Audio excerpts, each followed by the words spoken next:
course I'm not gonna quit YouTube as my watch hours finally after 4 years get to 4,000. Like I'm about 150 watch hours away. And so why would I quit YouTube now? I'm not gonna do that. But I'm just saying that I have a lot of problems with YouTube.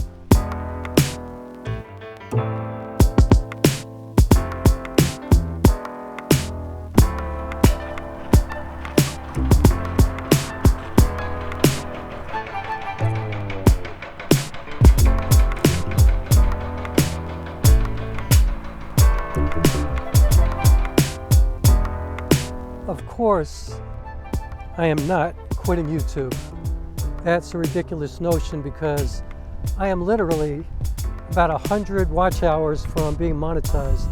I just wanted to talk about, you know, how, yeah, sometimes I'm tempted to leave YouTube because sometimes I feel like I don't have time to really devote to it, to properly do YouTube the way I feel like it should be done.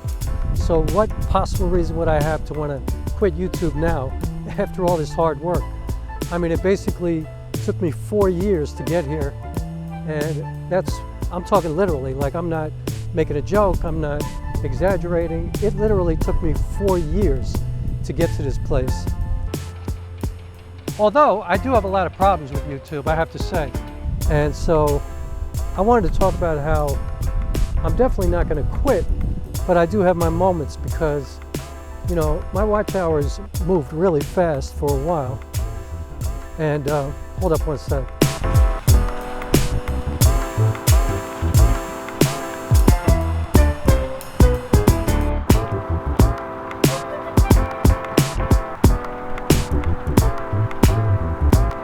So I'm out here in one of my favorite spots because nobody bothers me out here. I'm in the middle of nowhere.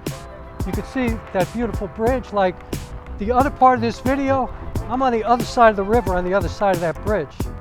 But I wanted to finish it here because I went back and I watched what I recorded and I listened to it, and I just wanted to add a couple of things. I mean, like for example, I know that I could definitely title this "How to Make $1 Million on YouTube in 1 year and get 20 billion views and go viral." And I know I could do that. I could put DoorDash's name in my title and get a lot of views, I could copy other people's titles and get a ton of views, I could work more on my SEO and stuff like that. I know I could do that without question, but I'm not doing that, I'm not about that. Okay, I'm in kind of a shady area here. So I'm going to try to make this as fast as I can. First of all, I don't have any problem with somebody like DoorDash or some of these other, people that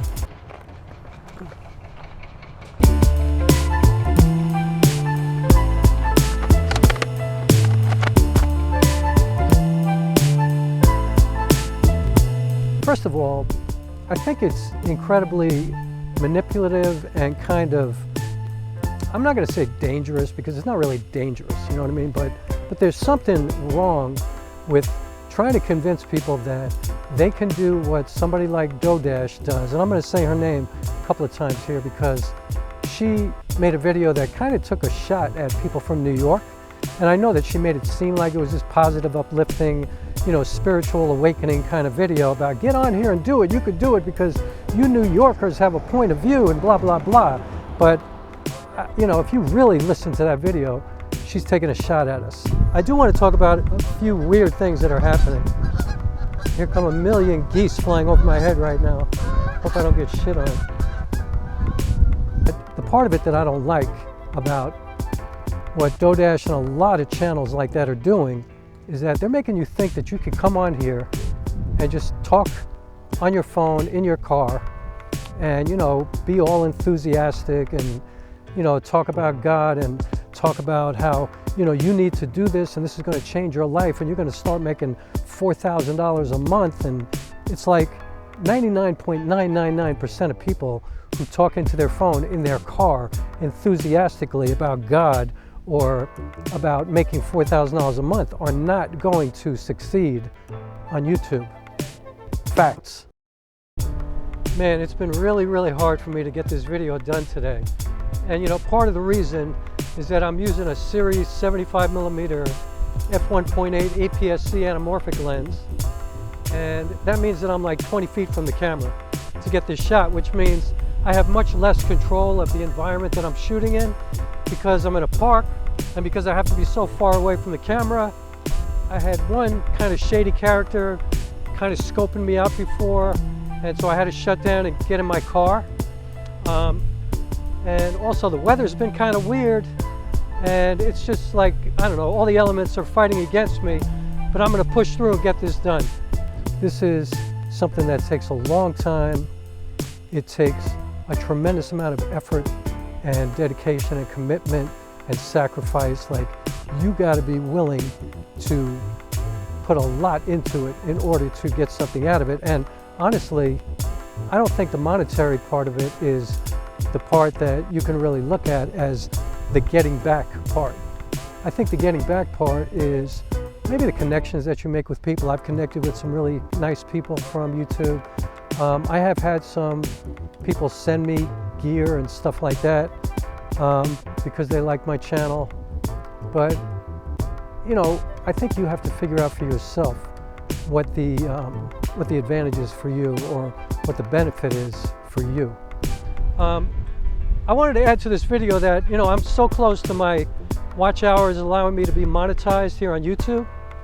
But man, they've been crawling as of late. You know, like they were flying for about 3 months when I went from like 400 subscribers to 1,000 in 3 months. And my watch hours went from like 1,900 to 3,600 or something like that. And ever since then, I don't know, like I've been doing all the same things. I've been following the same kind of YouTube rules. I've been trying to shoot the same type of content, or, you know, like I don't know about the same type of content because my content is pretty varied, but my watch hours have been crawling.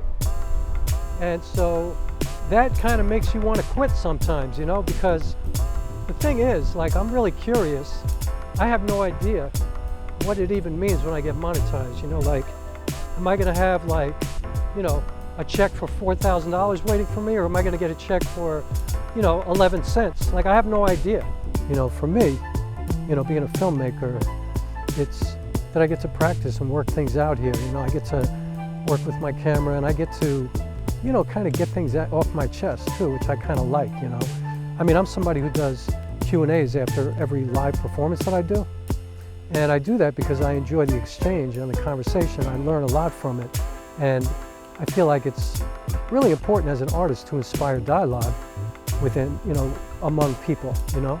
And so for me, that's what I get out of doing this. I get to work with my camera, I get to practice, you know, like for example today, it's incredibly sunny out. You know, it's like the middle of the day, it's the worst time to shoot.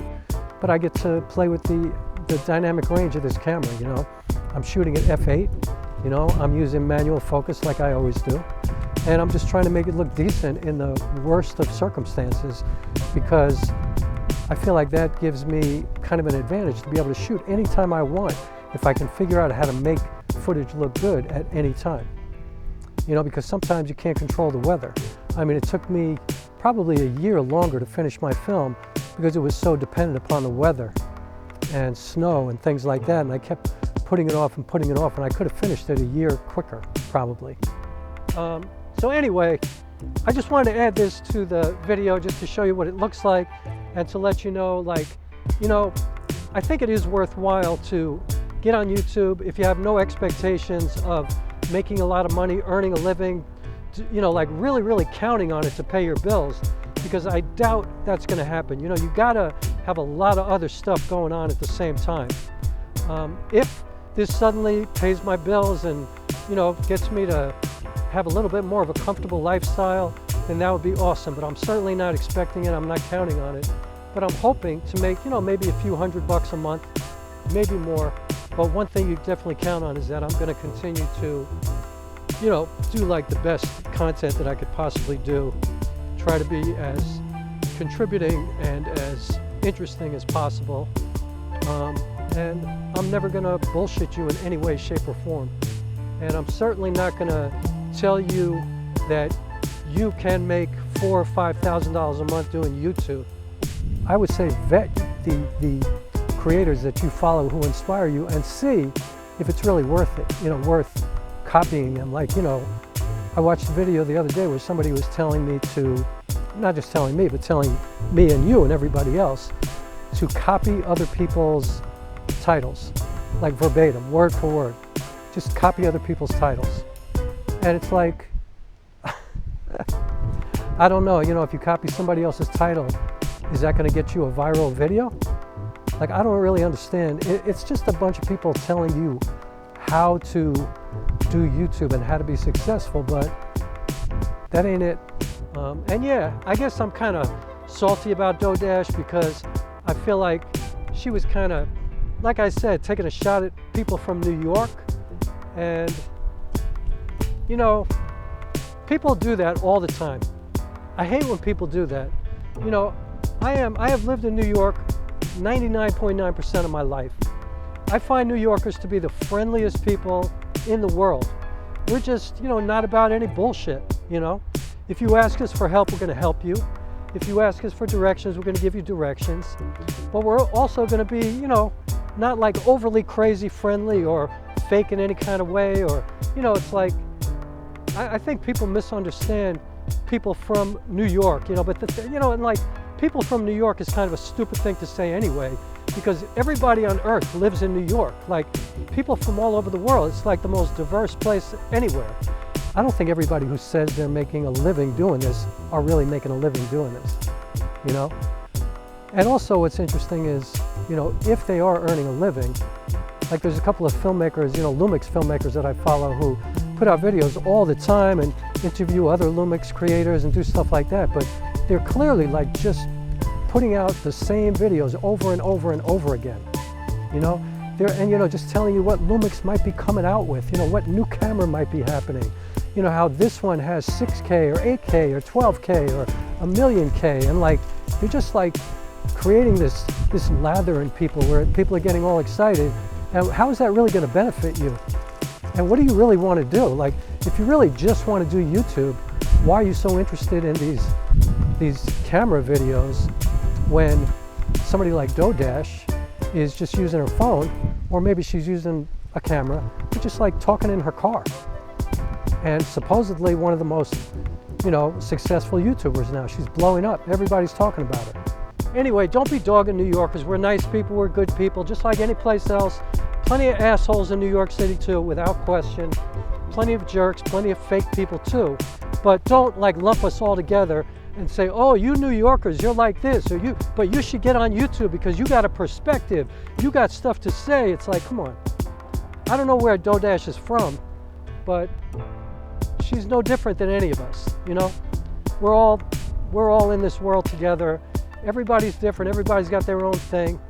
And it's freezing out here, so I'm gonna stop now. I mean, I'm just saying, I think that it's easy to just sit here and worry about the numbers, the metrics, the feedback, the return, you know, the money, and base all your success or lack thereof on those things when, and I know this sounds idealistic and kind of maybe trite to some people, but I think you should be judging it on how good do your videos look, you know, what kind of engagement do you get? Do you get any comments? Do you answer those comments sincerely and genuinely? You know, are you doing anything else? Are you learning anything from YouTube that you can apply to other things? And like I said, in my case, I've always used it as practice for my filmmaking, you know? Like, I've learned a lot about lighting from making YouTube videos, you know, where there's not that much at stake because it's just a YouTube video, you know? And I don't worry about SEO and things like that because, you know, I'm having, in my opinion, what has been a very positive but slow kind of growth on YouTube. But I know that it's genuine because I've had people email me for real from YouTube, you know, and I have genuine exchanges with them. And the channel has been growing, albeit very slowly, but in a way that I think is real, you know, legitimate. something that I can be proud of. And I'm gonna get a shot before I leave of a cool boat that's coming this way. And we'll catch up later and on to the rest of the video, unless I decide that this is the end of the video. And this is kind of a weird video, but at least you get a chance to see this anamorphic 75mm, probably in a way that I would use it in addition to close-ups, because with the 35mm anamorphic, I can't really do close-ups, not really. You know, if I want to fill the frame, I'm going to have to use the 75mm because of the minimum focusing distance on both of these lenses. And so now I'm talking in circles again, so I'm going to stop now. So, all right, back to the other part of the video, or the end of this video. To get in front of your camera and talk into that lens and have the intention of contributing, and just be yourself and don't try to be anything else, and don't worry about what it's bringing back to you, because improving at it as a craft, whether it be the quality of your videos technically, or the quality of your videos and the content that you're putting out, the things that you're saying, the contribution that you might be able to make, those are the things that you should be looking at and thinking, is this making sense for me? Should I be spending all this time doing this? I would say the answer is yes, if you're doing it from a good place.